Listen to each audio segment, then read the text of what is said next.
Hi, everyone. I am curator Lisa D'Amico, and I have the pleasure of speaking with the super talented Debbie Silberberg about her fantastic piece in the Shine the Light virtual art exhibit called Drinking in the Light.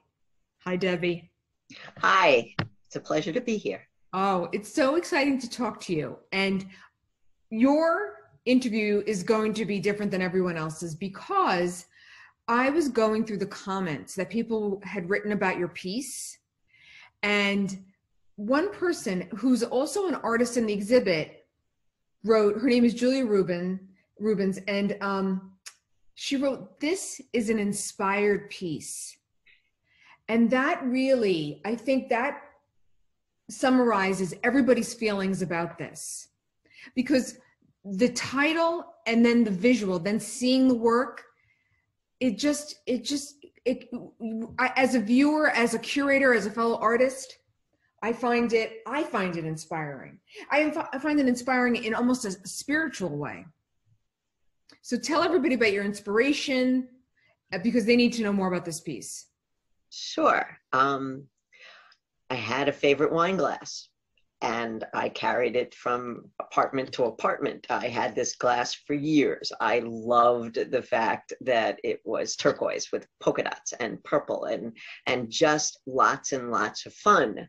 Not that I used it sometimes Friday nights after the end of a work week. I used it for celebrating special occasions. It got lots and lots of use. And then I dropped it and it broke. It broke into many pieces and I was really upset, but the base stayed. So I did not throw it away. I knew somehow, somewhere, it was going to live in my art. And so I made an exception to it should come from my backyard, and decided it could come from my kitchen, and left it and put it on my shelf. And then came this let it shine challenge. And so I love the ride down the Hudson on Metro North. And I have for years taken pictures of the water, because nothing makes me happier than being near the water. And the reflection on the Hudson, riding down along the Hudson, is spectacular from all kinds of angles, from all types, all kinds of days. And so I have a dozen or so pictures that I've taken. And so I went flipping through those thinking, oh, shine, I've got it, this will work. And I was gonna use that piece for something else. I was gonna try and do some crocheting, try and make something work with this particular photo. And it didn't work. It just didn't work. So I decided to cut it out. I actually can get the photo. Hang on 2 seconds.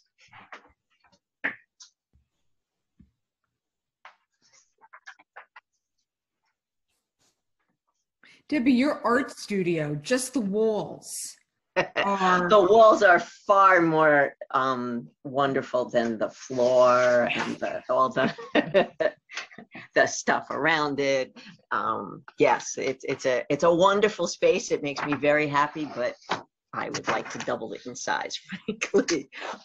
So this is the original picture. Oh. So I took a picture underneath the bridge, and this is what the original picture looks like. But I couldn't figure out what to do with it. So literally I cut this out. And then because it's a drinking glass, I tipped it. Of course. Because of course that's what happens after you've drunk in the light. And so that's what I chose to put in the base of the piece. And so it was lots of fun to make. It was certainly different. There's no crocheting connected to it. And it's just two pieces, the base and the photo. But it was fun to do. It like, when I put it together, it really spoke to me. It was like, this is cool. I could drink in the light.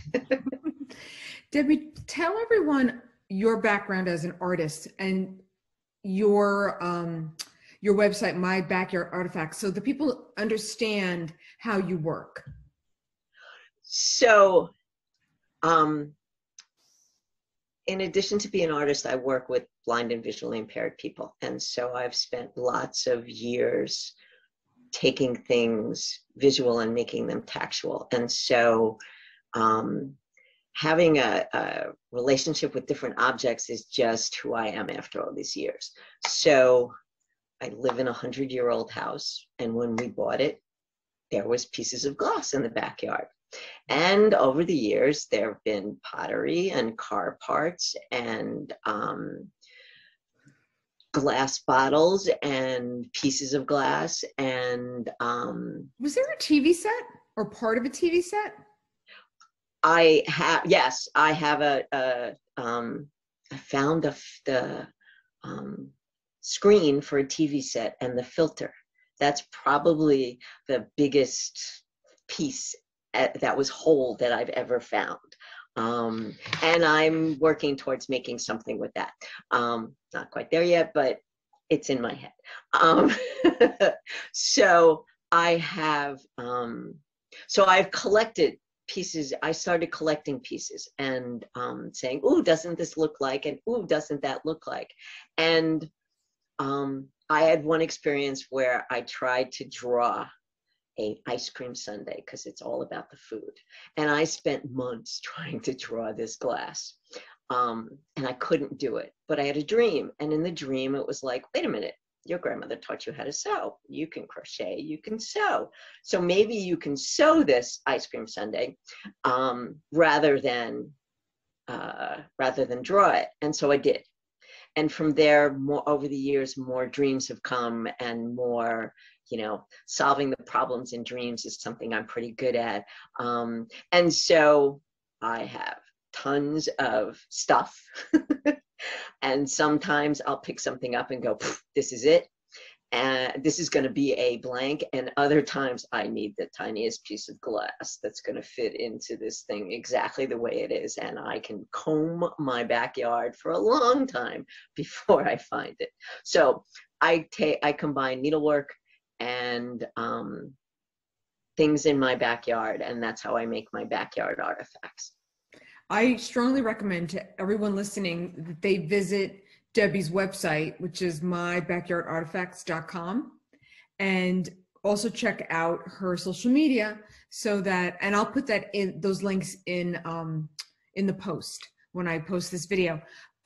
See her work in insidesmall.com, but also follow her because she's a very unique and exciting artist, and there's a lot of joy in your work and comedy. There's there's really, like, it makes me giggle. And I happen to be the proud owner of that sundae that you're talking about. And I will put a picture so everyone can see it at the end of the video because they need to see it. Because it is delightful and fun and interesting and complex all at the same time. Thank you. Debbie, thank you so much for talking to me today. Thank you.